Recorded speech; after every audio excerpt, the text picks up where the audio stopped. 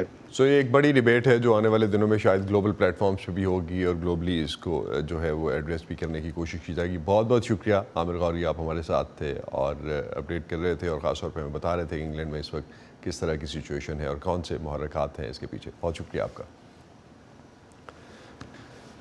اگر ہم برطانیہ میں حالیہ مظاہروں اور مسلسل احتجاج کے بعد کی صورتحال پر بات کرنے کے لیے اس وقت دیکھتے ہیں کہ پارلیمنٹیرینز جو ہیں، ممبر پارلیمنٹ جو ہیں برطانیہ کے، ان کا کیا موقف ہے، تو وائس آف امریکہ کی فائزہ بخاری نے مانچسٹر سے برطانوی پارلیمنٹ کے رکن محمد افضل خان سے بات کی اور جاننے کی کوشش کی کہ اس پیمانے پر نسل پرستی اور نفرت انگیز واقعات کی کیا وجوہات ہو سکتی ہیں۔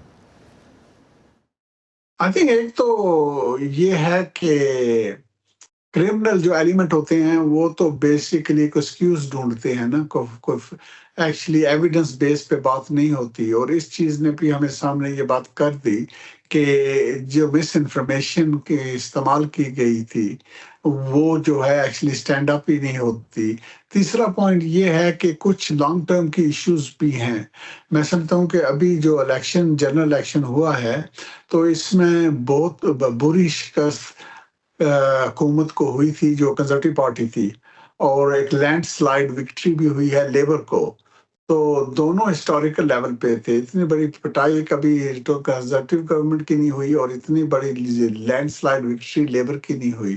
تو اس میں جو بنیادی پوائنٹ ہے وہ یہی ہے کہ لوگ فنڈامنٹلی یہ سمجھتے تھے کہ جو کنزرویٹو پارٹی تھی وہ رستہ کھو بیٹھے تھے، وہ مسئلے کو حل نہیں کر رہے تھے، اور وہ خود یہ سسٹمیٹکلی اس طرح کی لینگویج کو استعمال کرتے تھے ڈسٹریکشن کے طور پہ۔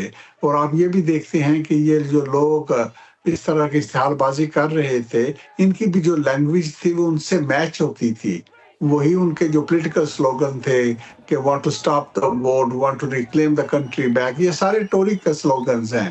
تو اگین ایکسپلین یہ کرتا ہے کہ انہوں نے جو فیلئر کیا تھا، ان کی فیلئر کی یہ چیز ہے جو ہمارے سامنے آ رہی ہے، اور اس کا نتائج جو ہیں وہ جو لیبر گورنمنٹ کو ان کو سنبھالنے پڑ رہے ہیں۔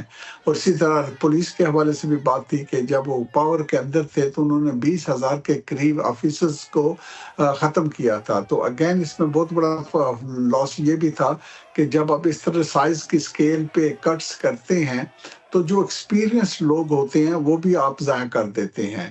تو اگین یہ وہ خلا بھی تھی جس کے لیول پہ آپ دیکھتے ہیں کہ پولیس کا جو رسپانس تھا بہت افیکٹو نہیں تھا انیشل سٹیج پہ، لیکن ان کو ٹائم لگا، اور پھر جو لیبر گورنمنٹ کی لیڈرشپ تھی انہوں نے جس طریقے سے اس کو ہینڈل کیا، تو اب نظر یہ آ رہا ہے کہ یہ مسئلہ جو ہے انڈر کنٹرول ہو رہا ہے۔ ہمیں یہ بھی معلوم ہے کہ کچھ اسلامی انتہا پسند مذہبی گروپس کھلے عام برطانیہ میں شریعہ کے نفاذ کی بات کرتے ہیں۔ کیا اس وجہ سے دائیں بازو کے گروپس کی حوصلہ افزائی ہوئی ہے؟ آئی تھنک اصل میں حقیقت تو یہ ہوگی کہ ان ایکسٹریم کسی بھی گروپ کو آپ لیں گے، کسی طرف سے آ رہا ہے، وہ چاہے لیفٹ سے آ رہا ہے، رائٹ سے آ رہا ہے، مذہبی نقطے سے آ رہا ہے، تو یہ ہمیشہ ایک بہت سمول منارٹی ہوتے ہیں۔ ان کو اس جگہ پہ ایکسیپٹ کر لینا کہ یہ کسی طریقے سے کوئی میجارٹی ہے، یہ ایکسیپٹ نہیں ہے۔ نارملی بات یہ ہوتی ہے کہ یہ ایک دوسرے پہ فیڈ کرتے ہیں، پلے کرتے ہیں ایک دوسرے کو اپنے مقصد کے استعمال کرنے کے لیے۔ تو میں سمجھتا ہوں کہ برطانیہ کے اندر ایسی کوئی چیز نہیں ہے، مسلمان جو ہیں وہ 5-6% کے قریب ہیں۔ تو یہ کیسے ہو سکتا ہے کہ اسلامی قانون نافذ ہو جہاں پہ مسلمان میجارٹی ہے، وہاں پہ وہ نہیں کر سکے تو یہاں کیسے ہو جائے گا؟ یہ کیسی بات ہے؟ اس میں کوئی وزن نہیں ہے۔ لانگ ٹرم میں کیا حل تجویز کریں گے آپ کہ کیسے برطانیہ اپنے معاشرے سے اس نفرت انگیزی کو کم کرنے کے لیے اقدامات اٹھا سکتا ہے؟ پہلی بات میں آپ کو یہ نشاندہی کروں گا کہ ابھی یسٹرڈے ہم نے دیکھا کیسے ملک بھر میں جو سائلنٹ میجارٹی تھے انہوں نے اپنی آواز سامنے لائے کہ یہ جو تصور دے رہے ہیں برطانیہ کا، یہ برطانیہ کا تصور نہیں ہے، اصل میجارٹی کا ہے، جو ایکچولی اس چیز کو ایکسیپٹ کرتے ہیں، یہ ٹالریٹ بھی کرتے ہیں ایک دوسرے کو رسپیکٹ بھی کرتے ہیں، اور اس رچنس اور ڈائیورسٹی کو سیلیبریٹ کرتے ہیں۔ تو یہ وہ اصل چیز ہے۔ جہاں تک کرمنل ایلیمنٹ کا تعلق ہے تو یہ کسی بھی معاشرے کے اندر ٹالریٹ نہیں کیا جاتا اور اس کو سختی کے ساتھ ڈپٹنے کی ضرورت ہے. اور یہی وہ میسج جو ہے prime minister, home secretary, police کے انفورس جو منسٹر ہیں اور پولیس والے جو چیف ہیں وہ سب یہی ایک ہی لائن پہ آواز یہ دے رہے ہیں. تیسرا پوائنٹ یہ ہے کہ یہ جو اسٹیرٹی کے ایشو تھے، یہ پاورٹی کے جو ایشو ہے، ویجز کی اسٹیگنیشن ہے، تو یہ جو چیز ہے یہ تو وہ چیز ہے جو گورنمنٹ اگر آپریٹ کرے گی، جیسے کہ نئی حکومت آئی ہوئی ہے، جو ان کا مینیفیسٹو بھی تھا، ان کو امپلیمنٹ کرنے سے یہ مسئلے حل ہوں گے. رائٹ سے یہ مسئلے حل نہیں ہوں گے، قانون کو اپنے ہاتھ لینے سے مسئلے حل نہیں ہوں گے. برطانیہ میں ہونے والے ان ہنگاموں کی وجہ سے تارکین وطن کو کیا تشویش ہے، اور کیا انتہائی دائیں بازو کے نظریات یورپ کی طرح برطانیہ میں بھی مقبول ہو رہے ہیں؟ اس پہ بات کرتے ہیں درجہ کار ڈاکٹر شمع جونیجو سے، جو اس وقت لندن سے ہمیں جوائن کر رہی ہیں. ڈاکٹر شمع، بہت شکریہ آپ کا ہمیں جوائن کرنے کا. کس حد تک آپ سمجھتی ہیں کہ دائیں بازو کے گروہوں کی مقبولیت اور ان کے بیانیے کو یورپ میں پذیرائی مل رہی ہے، اور کیا برطانیہ میں بھی یہی وجہ بنی ہنگاموں کی؟ سب سے پہلے السلام علیکم and thanks for taking me in your program. ایک ویو تو ہے پاپولزم کی اور فاشزم کی، رائٹ ونگ جس میں بہت زیادہ میں کہہ رہی ہوں کہ تھرائیو کر رہے ہیں because of the use of social media, اور یہ آل اوور دا ورلڈ ہے، یہ صرف یورپ اور برطانیہ میں نہیں ہے. آپ دیکھیں کہ ایشیا میں بھی ہے، امریکہ میں بھی آپ دیکھیں کہ ہے. تو یہاں پر جو یہ ہوا تو وہ میں اس کو زیادہ میں کریڈٹ دوں گی کہ سوشل میڈیا اور اسپیشلی جو ڈس انفارمیشن جس طرح سے پھیلائی جاتی ہے اور جس طرح سے ایک ہیٹریڈ کیمپین چلائی جاتی ہے، تو وہ چیز الگورتھمز میں پک کرتی ہے. اور پھر یہاں پر جو ویری ٹائنی جو ایک فار رائٹ یو کے کی میں بات کر رہی ہوں پریسائزلی، کہ یہاں پر جو کمیونٹی ہے انہوں نے پھر یہ ہے کہ اس کو بہت زیادہ کیا. لیکن اس کے فیکٹرز تھے، آپ یہ دیکھیں کہ الیکشنز میں سب سے پہلے نائجل فراج نے ریفارمز پارٹی کر کے کیا، پھر ٹامی رابنسن نے گیدرنگ کی بہت زیادہ، اور اس کے بعد جب یہ ساؤتھ پورٹ میں بچیوں کے اسٹیبنگ کا معاملہ ہوا، حالانکہ وہ مسلم نے کیا بھی نہیں تھا، لیکن جو ڈس انفارمیشن چلی اور ایک بہت زیادہ ہیٹریڈ ویو چلی کہ پہلی بار یو کے میں ہوا ہے کہ کورٹ نے جا کر آئی ڈی ریویل کی 17 سالہ جو ملزم تھا اس کی، کہ یہ مسلم نہیں ہے. تو اس پر آپ پریشر دیکھ سکتے ہیں کہ کتنا وہ پریشر تھا کورٹ پر بھی، that they reveal the I D to defuse the situation. لیکن اس میں یہ ہوا کہ وہ بہت زیادہ ایک جو آگ پھیل چکی تھی وہ پھر اس کا نتیجہ ہوا اور وہ اٹیک ہوئے مسلمز پر، جو کہ ابھی بھی ہو رہے ہیں. لیکن تو شمع، یہ جو نفرت انگیز واقعات ہیں مسلمانوں اور تارکین وطن کے خلاف 29 جولائی کے واقعے سے پہلے کے مقابلے میں کتنے بڑے ہیں برطانیہ میں؟ یہ گریجولی بڑھ رہے ہیں، یہ گریجولی اتنا ہم نے ایکسپیکٹ نہیں کیا تھا جس طرح سے ہوا. اور دوسری بات یہ کہ جس طرح سے پولیس کو اسٹینڈ بیک کرنا پڑا، کیونکہ اتنا اینگری کراؤڈ تھا کہ اس سے پھر یہ ہوتا کہ وہ زیادہ ان کو مشکلات پیش آتی اگر وہ ڈائریکٹ زیادہ فورس کے ساتھ کنفرنٹ کرتے. تو جس طرح سے آپ نے دیکھا کہ 2 ہوٹل جلائے گئے اور پولیس صرف دیکھتی رہی، تو اس میں تھوڑا سا بلیم پولیس کو بھی دوں گی کہ کیوں انہوں نے اس وقت وہاں پر فائر بریگیڈ وہاں پر کیوں نہیں کھڑی تھی، یا ایمبولینسز کیوں نہیں کھڑی تھی، یا ان کو پریونٹ کیوں نہیں کیا انہوں نے جس سے یہ انسیڈنٹس ہوئے. لیکن فورس کا بھی معاملہ ہو سکتا ہے، اور دوسری بات یہ کہ وہ فورس ہی نہیں کر سکے کہ یہ اتنی شدت سے ہوں گے. اور 29 جولائی سے پہلے آپ کو اگر یاد ہو کہ یہاں پر ایک مینچسٹر ایئرپورٹ پر بھی واقعہ ہوا تھا، جو کہ پولیس نے بیٹنگ کی تھی، 2 پاکستانی نژاد لڑکے تھے.